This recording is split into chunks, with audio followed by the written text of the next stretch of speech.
Perfect. Well, thank you guys all for coming to my presentation. My name is Christina, and I'm going to be talking about my best day ever. My best day ever. Oh, we have a newcomer. Hello, welcome. I'll wait just a moment.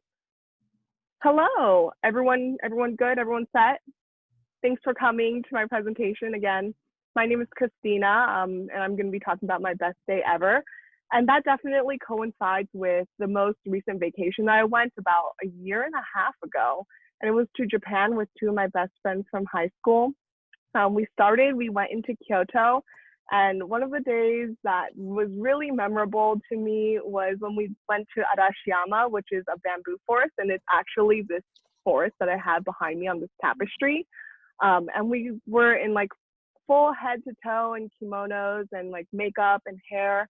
We were able to walk through this wonderful forest, and it was just a beautiful and whimsical time. And just really being able to bask in Japan and bask in nature was really magical to me.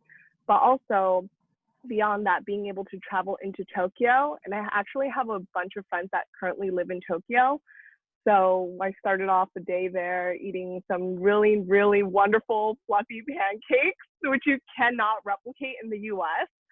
And then after that, we went to a park just a few blocks away, and it was cherry blossom season. So all the trees are in bloom and all the cherry blossoms are falling down, and everyone has this nice little picnic. We have another person joining. I'll wait for a moment. Hi, Alan, right? Perfect. So everyone had a nice little, I feel like I should just keep going. Everyone had a nice little picnic. We had all these snacks and we had drinks as all the cherry blossoms were falling and the sun was setting. It was really beautiful. And then after that, we kind of met up with a few more of my colleagues and friends. And we went to this nice little bar where my friend was hosting because he's a magician.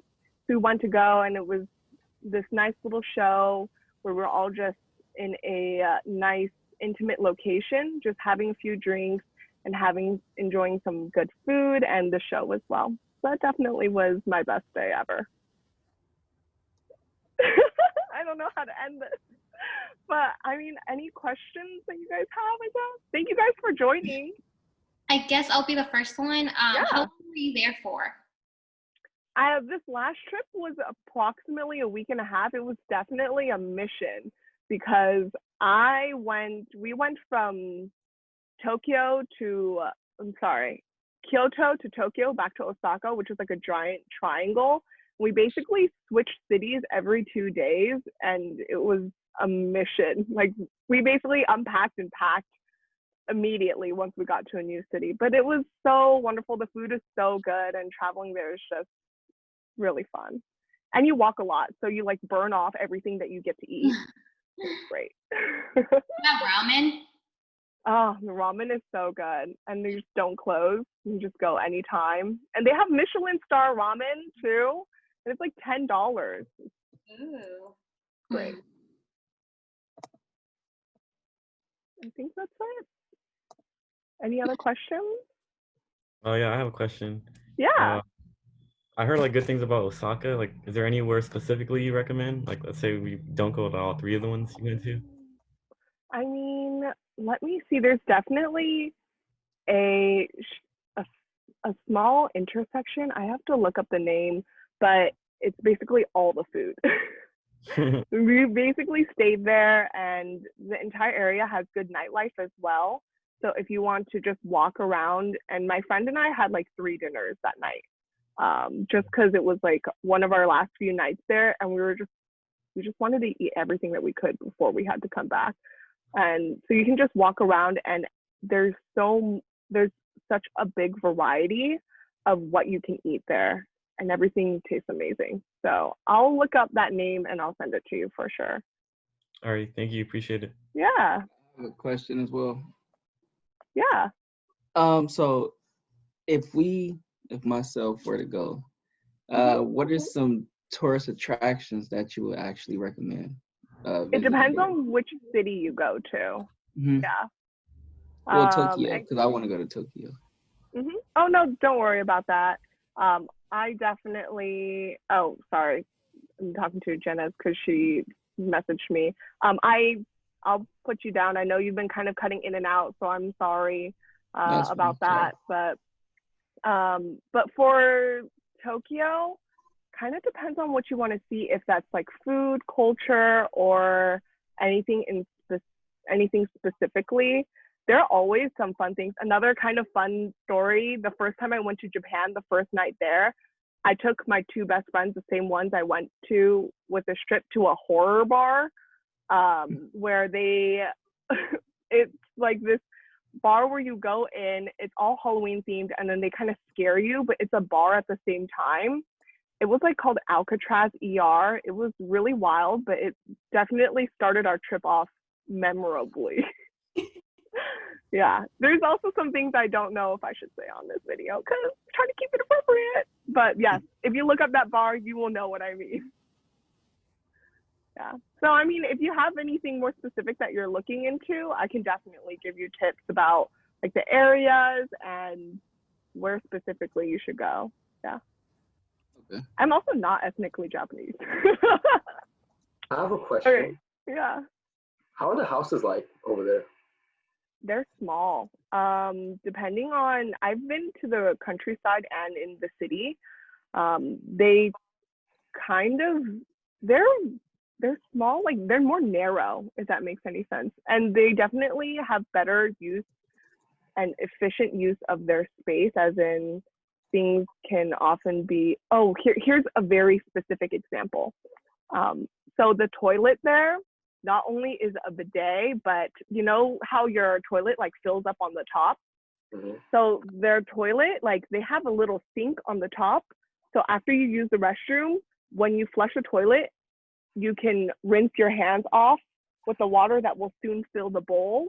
And then you can go outside and wash your hands more thoroughly if you want to. But I just thought that was so efficient. That's just like a small little tidbit of their efficiency, but it is very small. If you're very tall, I apologize. One of my friends that's 6'2", he like constantly hits his head on things, and Japan's too big, too small for him. He's just too big for Japan. Yeah. Anything else? I had a question. Sorry for slowing down the class with my internet. Have you been to like those like tiny bars, like where you like there's only room for you to like stand inside, get your drink, and then go back outside? Like the ones that are in the alleyways? I mean, I've been to an alleyway bar, but it was more so that it was just tables outside, not one so compact where all I could do was sit inside. But I've definitely seen those. I just don't want to wait. I'm not gonna wait for 1 out of 4 seats. You know what I mean? But yeah. Anything else? Thank you for the Google Doc, by the way. That was really helpful. Oh, of course. I thought you guys would, I thought everyone could use it, honestly, just so we can see what our schedules are, so we can try to get people to participate and we aren't like scrambling, looking for everyone. And I just thought it would be convenient for people. Yeah. Thank you for taking it. It's really helpful. Yeah, of course. And if you haven't filled it out, just fill it out. And then I have another Google sheet where I write down who's available when and kind of availability by number. So you can also take a look at that chart and coordinate that. But that is it. Yeah. And I think we have another presentation today at 4. So hopefully people can be there. I'll definitely try to be there. And if you guys also have other presentations, I keep up to date on the discussion board, so I'll keep an eye out. I have one at 6. Actually, and if anybody needs me to come to theirs, let me know, please. Yeah, thank you, Rosie. If you have to leave, go ahead and leave. Thank you. I actually have a class that starts at 4:30, so I don't know if I'll be able to make it at 6. But I'll definitely try my best if I can, and I apologize if I can't.